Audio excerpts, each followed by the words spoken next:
Welcome back to another Flipping Tables. My name is Sean. And I'm Tico. And today we have an appropriately named prototype game for you.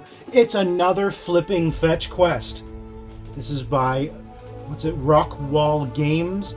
This is a 2 to 7 player game, ages 7 and up, and it plays in about 30 to 45 minutes. This is a wonderful little press your luck, bluffing, negotiation, wager, liar's dice, type game, set in like an adventure game where you're trying to collect loot and go on those stupid fetch quests. Let's take a look at the components in here.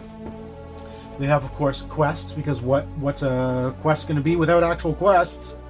And we have loot, because every adventurer needs loot. You need some loot. Everybody needs loot. Yeah. And of course, in order to go on quests, you need to have a notice board, because that's where the quests collect them. That's where they're going to be posted. Yeah. So each player can choose one of the character cards. We're going to play as Loot Suit Larry, wonderfully named Loot Suit Larry. And I'm going to screw this one up again. This is Alahalanaya of the Woodsy Realm. This is an elf, female elf. I'm going to play as her. But there's other great character names. There's one down here I really like. There's Zeno, the Warrior Prince. And there's Jack of all trades. It's just Jack of all trades. He's even scores across. So each character has combat skills, negotiate skills, and hustle skills, which you need for right, in order to quest. Now, each of the quests that you're going to possibly go up again also have those same values. This is their value of that quest, and you must beat that value. In fact, you're going to try to beat a stack of these cards when you are challenged to do so. And some of them have dice rolls on them, so you're going to roll one of the d6s and perhaps add a 1 or whatever. You're going to modify the value. And so there's red, green, and blue cards in here. Yeah. And as you're going to go through, the first player is going to... Everybody takes loot, so we're all going to have loot. 3. We draw 3 three loot in our hand. The loot cards will give you abilities you can use when you're challenged. You can discard cards from the challenge. You can add to your score. So you would add this to your cards in order to try to beat the quests. And this is a prototype, so we should mention the fact that there's no images on a lot of these cards, because this is a prototype version, and they haven't quite added all the art in just yet. The artwork is not final on this, but the game itself is fantastic. Yeah, even without the card art, it's still really fun to play. So the first player, so I'll pretend I'm going first. So the notice board is in front of you. The notice board is in front of me. I'm going to take 3 quests, and I'm going to choose 2 of them, and I'm going to put them face down on the quest board and say, I'm going on a quest. And then I discard the one I didn't use into the discard pile. Yeah. Now, you have the choice. Tico has the choice to challenge me. Yes. If he challenges me, I have to beat whatever's in there with my scores plus my loot. Yeah. But if he does not challenge, or any other players don't challenge, it moves on. So you... and I think that you can probably beat the measly 2 cards that are in there right now. Probably. So I'm gonna do the same. So he's going to do the same. He's going to take 3 cards, and he's going to choose 2 and put them on the board. Now I have the chance, because he last played cards. Anyone at the table can now challenge Tico to try to beat what's in there. Right. I'm going to go one more round. It's just probably wise. Let's see what we have here. All right, I'm going to throw these 2 cards in and discard this one. Do you challenge me now? No. Okay. No, I one more round. Let's do this one more time, and we'll show what happens. Good? I'm gonna go All here, right. and then I'm going to discard that. I challenge you.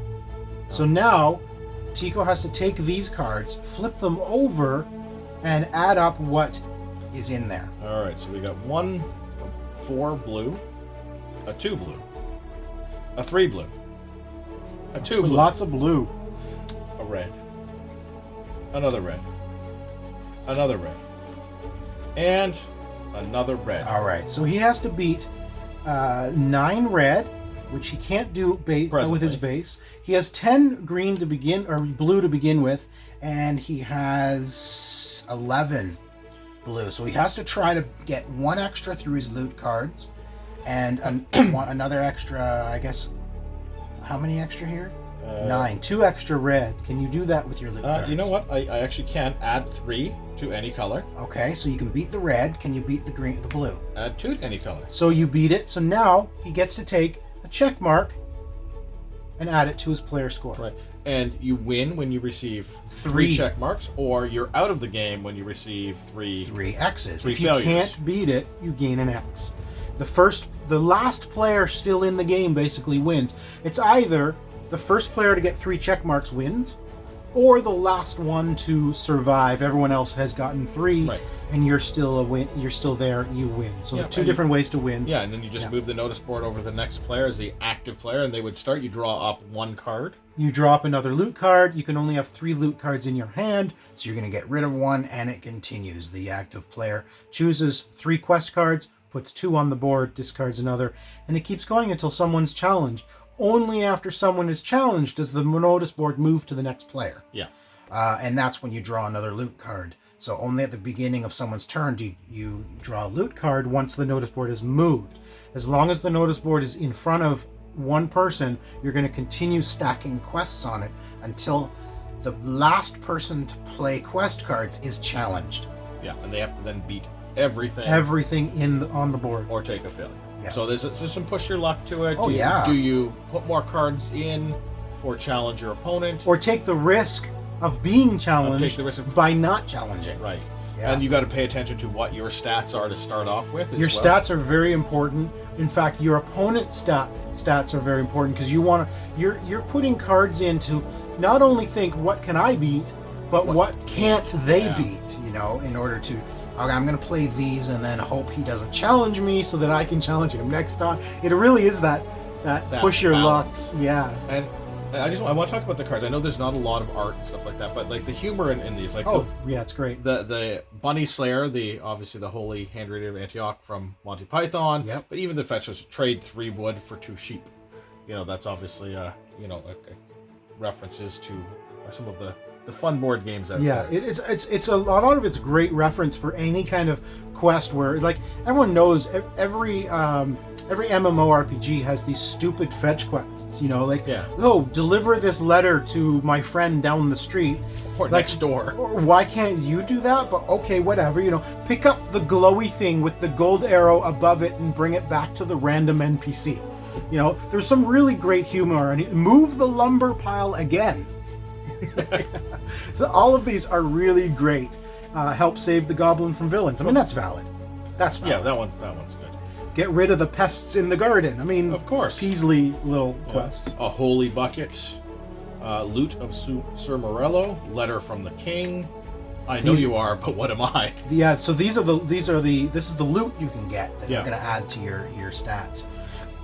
Another flipping fetch quest is so much fun.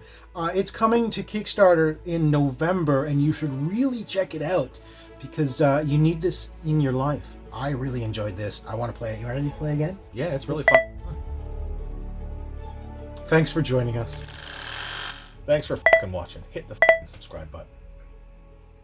Flipping. It's flipping. This is flipping tables, not f***ing tables. Is that a different show?